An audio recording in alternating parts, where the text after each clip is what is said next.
It starts as a whisper, barely there. Then it grows, louder with every passing moment, until it becomes impossible to ignore. That's how it began for me. It was a rainy afternoon in late September. I just moved back into my childhood home after a breakup that left me disoriented and questioning everything I thought I knew about love.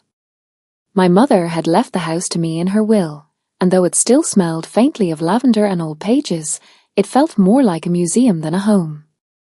I wasn't expecting anyone to visit, so when I heard a knock at the back door, I froze. Not out of fear, but something else. Instinct. When I opened it, there stood Jesse, my neighbor's son, who used to come over to play board games with me and my brother when we were kids. But he wasn't a kid anymore. He had that kind of presence that filled a doorway. Tall, quiet, with eyes that seemed to hold secrets you weren't sure you wanted to hear. He smiled easily, though, like he hadn't noticed the awkward tension forming in the space between us. "Thought I saw your car," he said. "Figured I'd come say hi. Welcome back." "Thanks," I said, stepping aside to let him in. The conversation started off simple, updates on neighbors, shared memories, the kind of light-hearted catching up people do when years stretch between visits. But under the surface, there was something different. Every time he looked at me, I felt it. Not desire, necessarily, but a pull. A gravity. And I didn't fight it. Over the next few weeks, Jesse started dropping by more often. Fixing a leaky faucet, helping me carry in groceries, or just sitting on the porch with a beer and watching the sky change colors. It felt normal. Comfortable. But also charged. One evening, the power went out during a thunderstorm. I lit candles and settled in with a book. Moments later, I heard a knock. "Jesse. Figured you might need some company," he said with a grin, shaking rain from his jacket. I let him in. We sat on the couch, wrapped in candlelight and shadows. I laughed at something he said, and the moment stretched. Too long. Too silent. That's when curiosity whispered. What would it feel like to close that distance? I stood and walked to the kitchen, trying to shake the thought. But Jesse followed, slow and quiet.